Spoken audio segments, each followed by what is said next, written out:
Hi అందరికీ. ఈ వీడియోలో కేప్ హ్యాట్రస్ ఫెర్రీ టెర్మినల్ నుండి ఓకర్కోక్ ఐలాండ్కి వెళ్ళాము. ఈ ఫెర్రీలో మన వెహికల్స్తో పాటే ఎక్కేసి ఫెర్రీ పైన పార్క్ చేసుకోవచ్చు. ఈ ferry ride one way approximately ఐలాండ్కి 70 మినిట్స్ ఉంటుంది. It's a wonderful experience for us. మేము చాలా ఎంజాయ్ చేసాం. ఇది ఫస్ట్ టైం మూలానా అండ్ ఇంత లాంగ్ జర్నీ కాబట్టి మేము చాలా ఎంజాయ్ చేసాం. మేము మా ఫ్యామిలీ ఫ్రెండ్స్ అందరం టైటానిక్ పోజెస్తో ఫొటోస్ కూడా తీసుకున్నాము.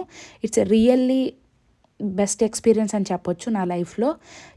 ఈ ఫెర్రీలో సిట్టింగ్ ఏరియాస్తో పాటు రెస్ట్ రూమ్స్ ఫెసిలిటీస్ కూడా ఉంటాయి. ఈ రైడ్ తర్వాత 20 మినిట్స్ రోడ్ జర్నీ తర్వాత మనకి ఓకర్కోక్ లైట్ హౌస్ వస్తుంది. ఇది 1823లో కన్స్ట్రక్ట్ చేసినా కూడా స్టిల్ ఇప్పటికీ అదే విధంగా రన్ అవుతూ ఉంది. మేము ఈ ఐలాండ్లో కొన్ని ప్లేసెస్ విజిట్ చేయలేకపోయినా కూడా we had a lot of fun. Thank you everyone.